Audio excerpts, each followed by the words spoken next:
Hey all, this is the Vailx. It is a tabletop synthesizer that I had planned on releasing years ago. Pretty much got it to the point where sold a couple. But then once it was in this dimension, in this, the reality of it was in front of me and I could mess around with it. I started thinking about other possibilities with it and what other features I would like. I thought it should have and could have, and eventually I was just like, okay, well, I gotta go back to the drawing board on this and just, I gotta shelve it for now and figure out really what I want from it. Now, that being said, this fulfilled the initial vision of what I wanted this to be. It was inspired by a couple things. It was inspired by a story, not a story. I guess you would call it a documentation. It was. How do I explain this for people who? I have a book called A Dweller on Two Planets, and it is supposedly a channeled document, meaning someone channeled another being, and this is the communications that came about as a result. And it's kind of heavy to say the least, but the thing that inspired this was a section of it talking about these aerial ships. Like so many channeled being stories. There's a lot of mention of Atlantis and stories about Atlantis and people and beings and technology, and like I said, one of the things was this aerial ship called a Vailx, and it, as I was reading it, I had this I was kind of imagining what I was reading, picturing it in my head and playing it, and this ship, was moving in my head, and I was hearing it fused.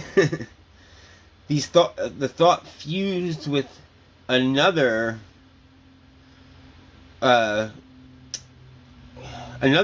idea that came about from me reading Francis Bacon's New Atlantis. So I'm reading this channeled book documentation, and I'm envisioning this ship, this flying, interdimensional flying vehicle, and I'm hearing a sound that it's making, like that its engine, it's the thing that allows it to move and levitate and all that stuff. I'm hearing this sound, and it was a sound that had initially the thought of this sound, of what something like this would sound like, initially started when I read New Atlantis, and then I listened to an album by Frank Perry that's based off of New Atlantis, based off of the story, and he's a percussionist, and his music is ultra minimal, and he's playing various metal gongs and bells and various metal percussion things, and so it's just these ringing tones. So anyway, all of that nonsense came together, and I'm like, just, I'm thinking about this sound now for days after, reading this section of Dweller on Two Planets, and I'm like, and I started thinking about, like, how can I make this sound? What kind of non-flying vehicles things can make a sound like this? And, my initial thought was, like, rubbing the rim of a wine glass and the ringing that is created, which is, same thing like with singing bells and singing bowls, where you rub a stick around the edge of them and they start to ring. So I had all those, I had that sound kind of going in my head, but I needed something that was more warped and electronic sounding in a way, and just like complex, like wave folding sounds and all this. And eventually I came to the circuit in the Vailx. I was experimenting with various oscillators and ways to have them modulate one another. And I'm messing with them on the breadboard, and I kept, and I got it to the point where I was just like spending so much time just not even altering it, just playing it on the breadboard, and just like, I was like, wow, this is such a great tool for meditation. It just like, I just get locked into this sound like a tractor beam, and it's just like being possessed. Which I guess is kind of what channeling is like. Anyway, so that's how this came about. Like I said, there's some changes, things I would like, not so much changes, but things I would like to add to it. But in a way, I love it the way it is, because it's the pure idea, after spending all that time thinking and experimenting, this happened, and it was what I had, it did exactly what I had hoped it would do, and also what, just fulfilled this need of something that would create this sound that was in my head. So anyway, let's talk about what's going on here.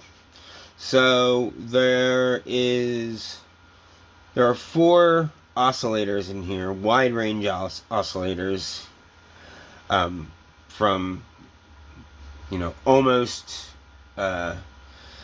above human hearing to almost below human hearing. And each of those oscillators has a coarse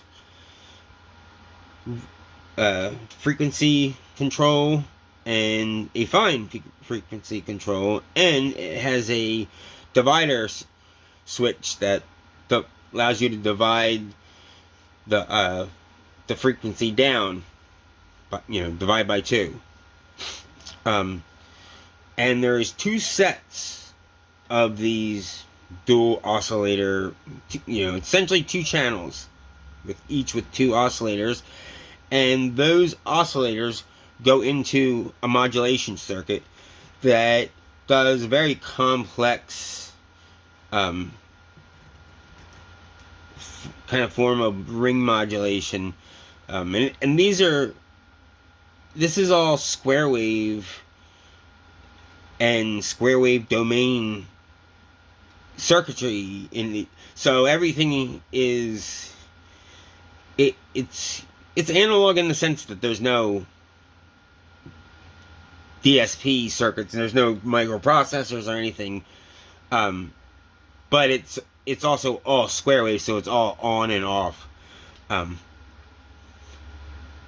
So each channel has can do its own thing, and there is this selector switch that you can select this channel, or you can have both channels going, each of them going into a modulation circuit, so that you have these two oscillators modulating one another, these two modulating one another, and then these two sets modulating one another.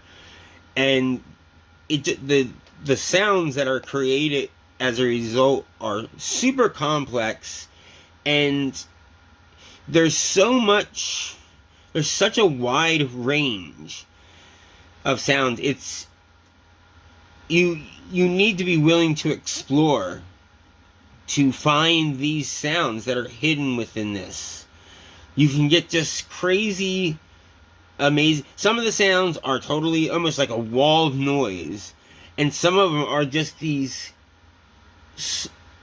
almost minimal, slow moving, just shimmery awesomeness sounds going on. And I envision like the engine of these UFOs or flying vehicles. When they do different things, it makes a different type of sound, the engine. Like when they're simply just like moving through like three-dimensional space, it's one sound. When they're like moving from one dimension to another, it's another sound. When they're folding space, and just there's a wide range of sounds that coming from these engines, and that's the Vailx as a result also has wide range of sounds. So let's listen to it. I have some reverb on it. I'm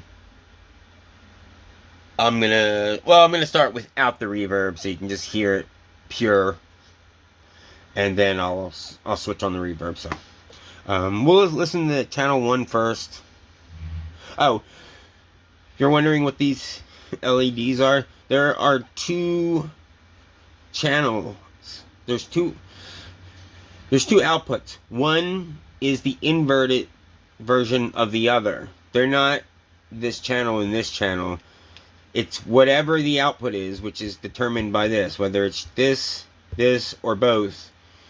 It goes out, and there's the non-inverting channel and the inverting channel.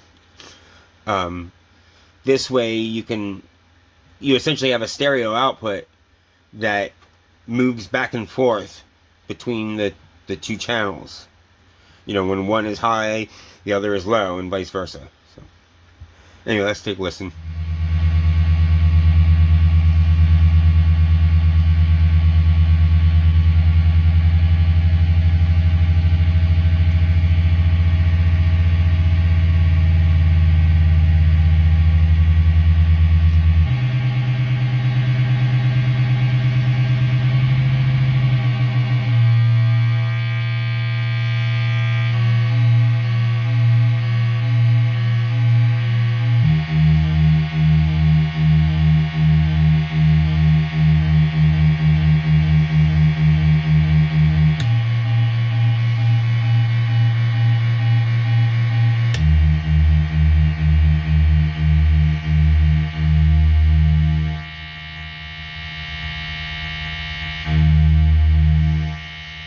You get these great phase cancellation sounds coming when you get the two oscillators like super close to one another in frequency.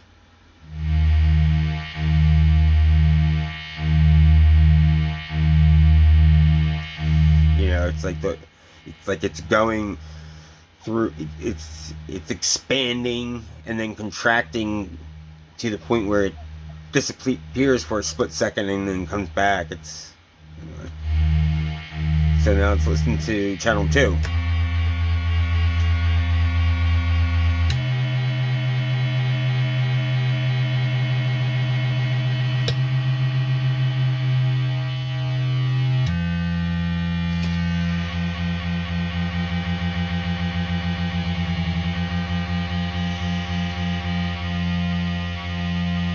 Alright, let's listen to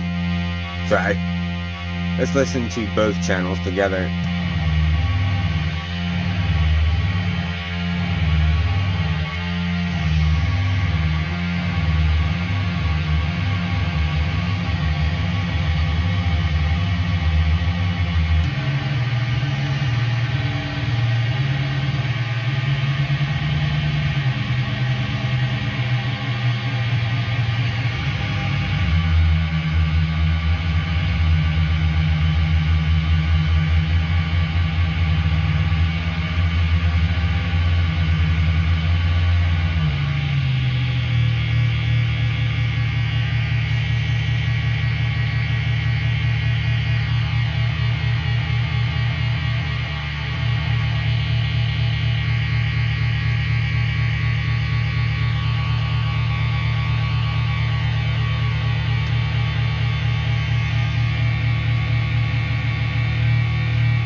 Alright, I'm gonna add some reverb.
Anyway, there you go.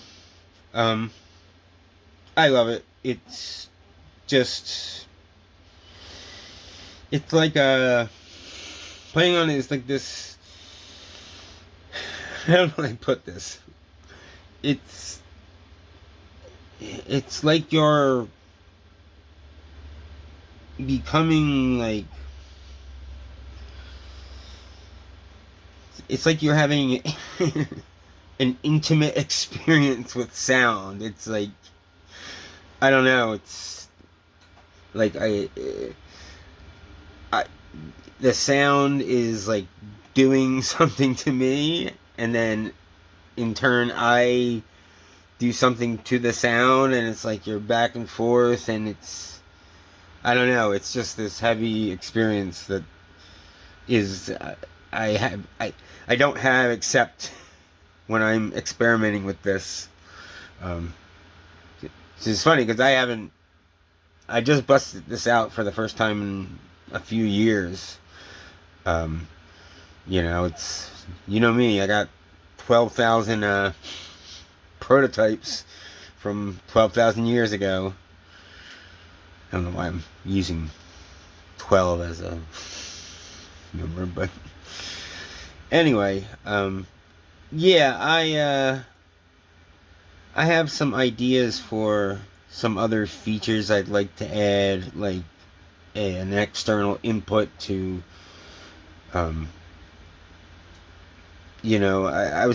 thought is for each of these channels, there would be one input, like one of these oscillators would be bypassed for an external signal to go in, and then, and that would be turned into a square wave, replacing the square wave oscillator, and then there would be this divide circuit, which would still work on whatever external signal you plug in, and then have the other oscillator have an input for a control voltage input for the pitch.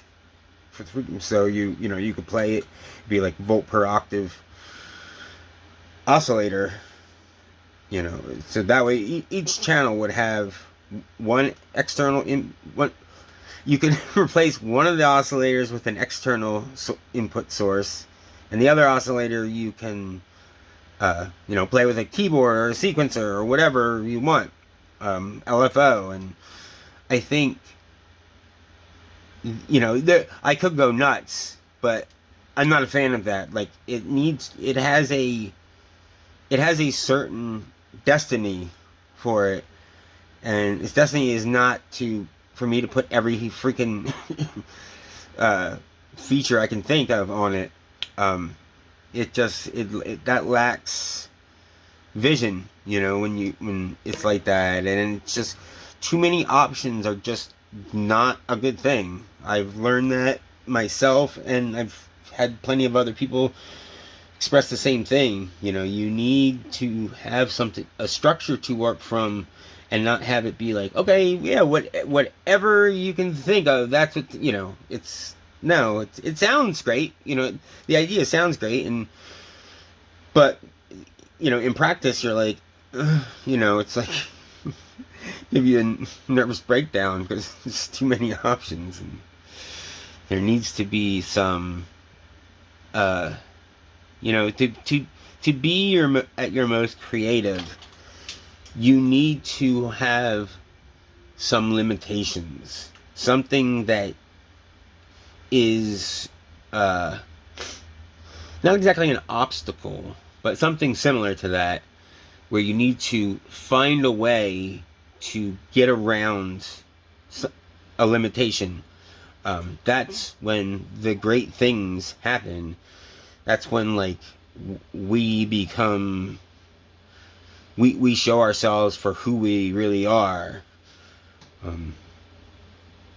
Anyway, yeah, so I hope you enjoyed that. There's another video of this up, but these days, if you people don't dig, they don't dig through old posts or any. It's weird. I mean, I do, but I've noticed like it's almost like people feel like that you're not supposed to do that or something. It's very odd. Maybe I'm just getting old. Alright, y'all. Thanks for watching.